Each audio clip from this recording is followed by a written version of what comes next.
If you want to explain the Missouri Tigers football team so far, well, you can look directly to the transfer portal for a lot of the good and a lot of the bad as well, plus some big-time injury updates for Missouri this week against Georgia coming up right now on Locked On Mizzou.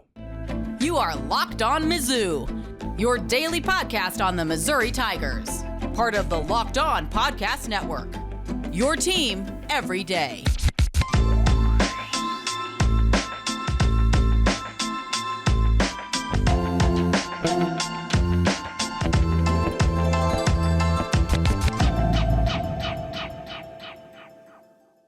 Hey, all you true sons and daughters, I'm John Miller, your Mizzou mafioso and the central scrutinizer of Missouri Tigers football and basketball for your team every day. And yes, today's episode is brought to you by Upside. Download the free Upside app and use promo code LOCKED to get $5 or more cash back on your first purchase of $10 or more.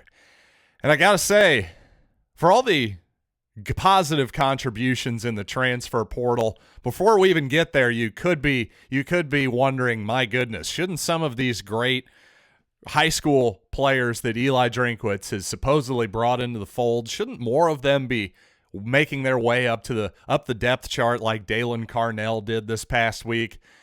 Well, that's fair, but at the same time, I guess a lot of modern football is about the transfer portal. And defensively, let's face it, Tyron Hopper, the linebacker from Missouri, the former Florida Gator, well, he's been everything you could possibly want so far. Just a really, really good player for the Tigers at just about everything I can tell. Jaden Jernigan, Christian Williams, Josh Landry, all those guys on the interior of this defensive line have been contributors to a good defense so far for Missouri. And really, I think Missouri basically remade the middle of its defense successfully this offseason. I think we can say that through 4 games. It's been a major upgrade, again, with Hopper, Jernigan, Williams, and Landry all suddenly in the middle of this defense. I also think you got to give Al Davis, in particular, the defensive line coach, give him a lot of credit, too, for getting the right combination going here. But at the same time, offensively, well, it hasn't been quite the same thing, has it? Because unfortunately, well, we all know that Bence Polgar, if you remember, this offseason was ruled ineligible. He was supposed to be the starting center for the Tigers this fall, but that didn't happen for whatever reason. Still haven't gotten a good explanation on that front, but obviously that's a miss. That has to be part of your calculus here, is understanding, well, is this guy going to be eligible or not, especially in the transfer portal? If you're looking for a plug-and-play player at a very important part of your offense, right in the middle of the offense, in fact, just like the middle of the Tiger defense got a lot better, well, unfortunately, Missouri couldn't add anything there with Polgar's ineligibility. Of course, that's caused a younger player, Connor Tollison, to have to slide over to center, which I don't believe is his natural position.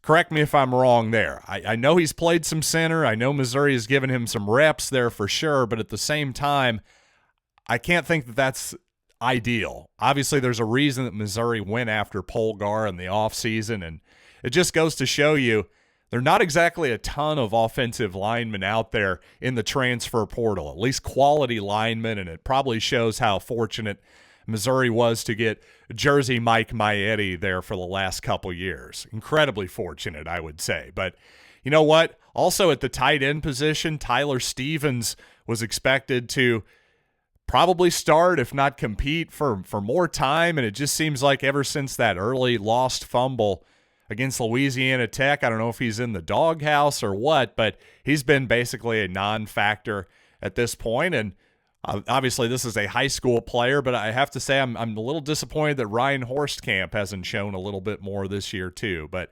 again, Tyler Stevens, Bence Polgar, basically you've got nothing from them so far. And then, well, of course, we got to look at the elephant in the room, and that's the quarterback position. Now, here's the deal. Obviously, all offseason, I was pumping up Brady Cook, and I think he's been up and down so far. There's been some good moments and there's been some bad moments as well, to be brutally honest with all of you. So let's see how the other guys have fared. 3 players in particular that Eli Drinkwitz definitely went after and ultimately missed out on. JT Daniels, the former Georgia Bulldog, former USC Trojan, and now with the West Virginia Mountaineers. Well, so far he's thrown for nearly 1,000 yards already for the Mountaineers at a 64% clip. And, you know, I think if you listen to my analysis of JT Daniels in the offseason, it's no surprise that he can spin the football. He's a really, really talented kid when it comes to that right arm. The problem is, I think Daniels might well have been dead meat behind this Missouri offensive line because he really is statuesque in the pocket. And I don't mean his handsome looks. I mean, he just doesn't move. And I mean, he doesn't get outside of the pocket. Even within the pocket, he's pretty immobile. There's no Tom Brady-like feet qualities there, or even Manning, that type of deal. So to me, while Daniels, don't get me wrong, I think if you put a gun to my head, as it were, the figurative gun to the head, I would probably take Daniels over Cook at this point. Don't get me wrong. It'd probably be crazy to say otherwise. But at the same time, I don't know that he would look nearly as good at Missouri as he has at West Virginia so far, because if he has no ability to escape pressure, it seems like he would kind of be dead meat. And then you've got Gerry Bohanon, the Baylor prospect, who I just didn't quite get the fascination with Bohanon. He ultimately ended up at South Florida. Well, for South Florida so far, he's completing 53% of his passes, 0 touchdowns, and 6 interceptions. So I don't think we missed out on much there. Meanwhile, though, the third man who almost threw his hat into the Missouri ring is Jayden Daniels, who ultimately did win the starting job with LSU. He has the exact opposite the TD to INT ratio with 6 touchdowns and no interceptions. Also a career-high 73% of his passes complete, but also a career low in average per attempt in this Brian Kelly offense. He's a really good runner, too, so I'm not going to dismiss that. I can't dismiss that whatsoever. Probably, I would say he's a better runner than Brady Cook. As good of a runner as Brady Cook is, Jayden Daniels is pretty electric in the open field. In fact, already has a 100-yard game against Florida State, nearly had another 100-yard game against Mississippi State. Although last week, Daniels did leave the game with what was called by reporters who were at the game an apparent head injury. Now LSU calling it a lower back injury. By the way, after the Tua Tagovailoa episode this past Sunday with the Miami Dolphins, I'm noticing a bit of a trend here where guys seemingly are concussed and need to be in the concussion protocol or something. Now they're saying, oh, it's just a lower back deal, and that's why they're stumbling around or whatever. Yeah, I don't know about that. I'm no doctor, but my eyebrows are just a tiny bit raised at this new trend that I've been noticing. And coming up, speaking of that Missouri offensive line, unfortunately, another Tiger ruled out for the season with injury. So let's talk about Zeke Powell coming up. But first, from cringing at the pump to getting an eye-popping check at your favorite restaurant, well, inflation is very real and it's hitting us all where it hurts. And it does really hurt.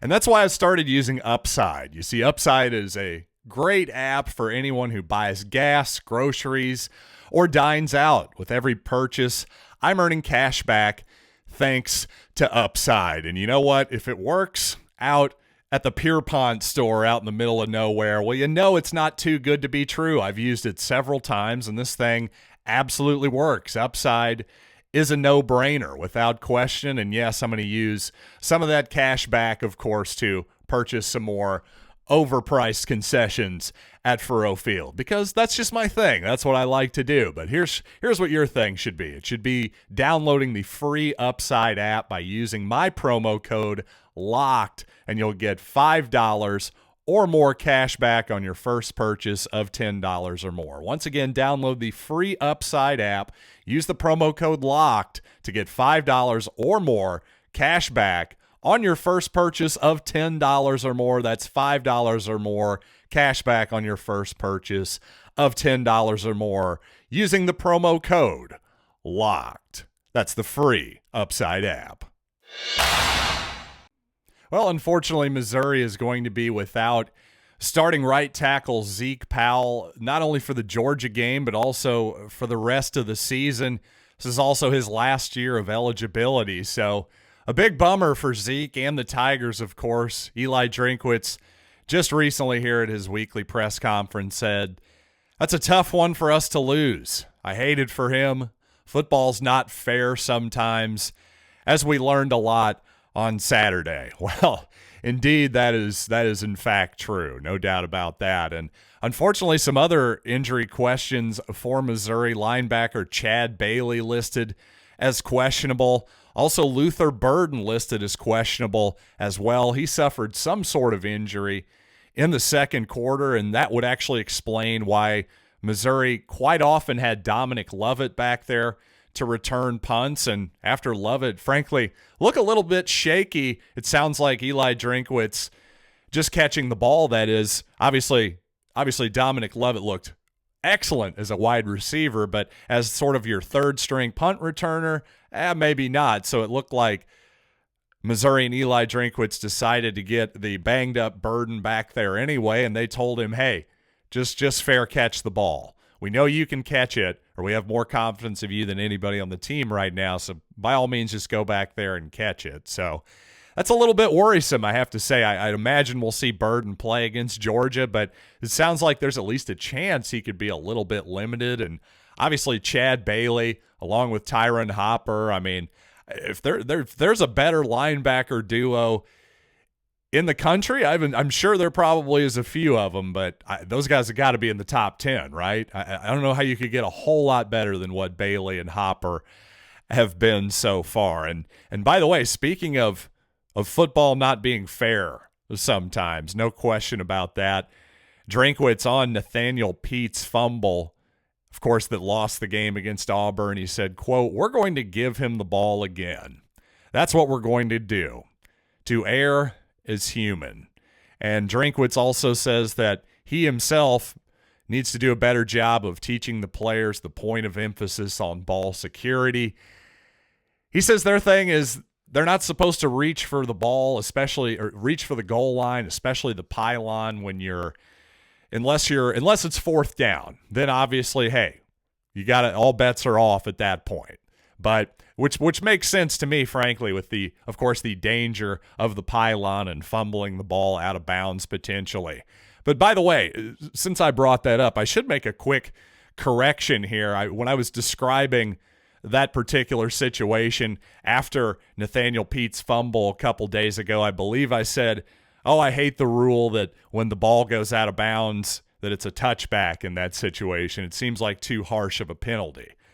Well, I still feel that way. That is my opinion, but at the same time, it doesn't really apply here, does it? Because obviously the ball did not go out of bounds. The ball was fumbled into the end zone and recovered inbounds in the end zone by Auburn. So you'll just have to forgive me there. At the moment that Nathaniel Pete actually dropped the ball, I think I may have temporarily blacked out for a second. So my apologies. And I was certainly lying on my back on the floor of my basement for about, probably 20 or 30 seconds after that play as well. So I wasn't exactly focused on how the fumble was recovered. So you'll have to forgive me there. And coming up, where does this devastating, insanely, ridiculously, just how could it have possibly happened, finish to the Missouri-Auburn game? Well, where does this one actually rank compared to some other heartbreakers? Well, now that I've had a few days, let's take a quick stab at that after these quick words. Now, while the stakes for Missouri this past Saturday were relatively high, I think the path to obviously a bowl game is looking really, really difficult now for Eli Drinkwitz in Missouri. But just based on how the season started, especially against Kansas State, well, just because of expectations alone, I don't think you can put this up there in terms of just pure heartbreak. among even games that people tend to overlook, like, say, the 2008 Oklahoma State game where Missouri was highly ranked, coming in with basically expecting to be one of the top 5 teams in the country, and got upset by the Cowboys that day. Perhaps Chase Daniel had a hurt thumb. Perhaps he didn't. A lot of speculation there over the years. I'll always remember that game because Gary Pinkel decided to settle for a field goal on the opening drive from the Oklahoma State 1-yard line. That's the play I always remember. And, of course, the 2 Oklahoma losses in 2007 were brutal.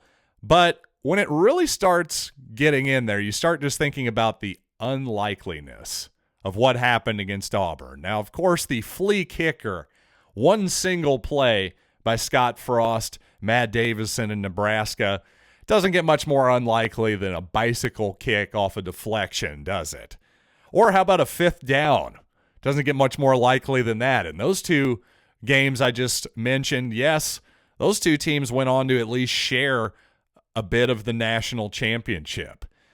Now, a lot of people are going to go back to 2013 in South Carolina as well. The missed field goal, the doink, if you will, off the right upright. Yes, that was really heartbreaking at the time, but at the same time, ultimately, Missouri still had its shot to win the SEC and go to the national championship that year against, coincidentally, the Auburn Tigers. But also another game, one that I'll never forget, Kentucky 2018. Everybody remembers the extremely shaky pass interference call at the end of the game, but how about just Missouri choosing to kick the ball inbounds to the punt returner? That was what I'll always forget. That Kentucky's offense showed nothing. But you know what? I digress here. The point is while all those games that I just mentioned were, to me, I felt much worse after all of them, was much more heartbroken than I was after this Auburn game. And just that's not only mostly because of circumstances, right? Just better Missouri teams, all that good stuff. But in terms of improbability, I actually think Auburn is probably number 1. If it's not the flea kicker, which that one moment is more unbelievable than anything that happened in the Auburn game. And so is, frankly, the refs forgetting how to count to 4 and allowing Colorado to spike the ball on 4th down. Those one moments in those one games are truly beyond belief, so much so that the Missouri fans actually prematurely rushed the field in the north end zone, for both games. But at the same time, when it comes to actual improbability, I think when you combine the fumble at the 1-yard line by Pete with the 26-yard de facto extra point by Mevis and jumping off sides a couple times, once in that overtime period, even then, giving Auburn their only 3 points of regulation and the second half, I think that might actually be slightly above just the one moment of the flea kicker and the one moment of the 5th down, just in terms of pure improbability. Now, don't get me wrong, when it comes to heartbreak, all those games I mentioned are ahead of this, but that Auburn game was truly beyond belief. And thanks for joining me once again on this edition of Locked On Mizzou. Thanks for telling a friend to check out LockedOnMizzou.com, where you can find all the links to this program. And hey, if you need a second listen, check out Chris Gordy with Locked On SEC. Heck, hockey's coming up. Locked On Blues, of course, Locked On Cardinals, Locked On Royals, Locked On Chiefs. We got you covered here. Of course, on the Locked On Podcast Network, we are your team every day. And thanks so much for listening once again to Locked On Mizzou.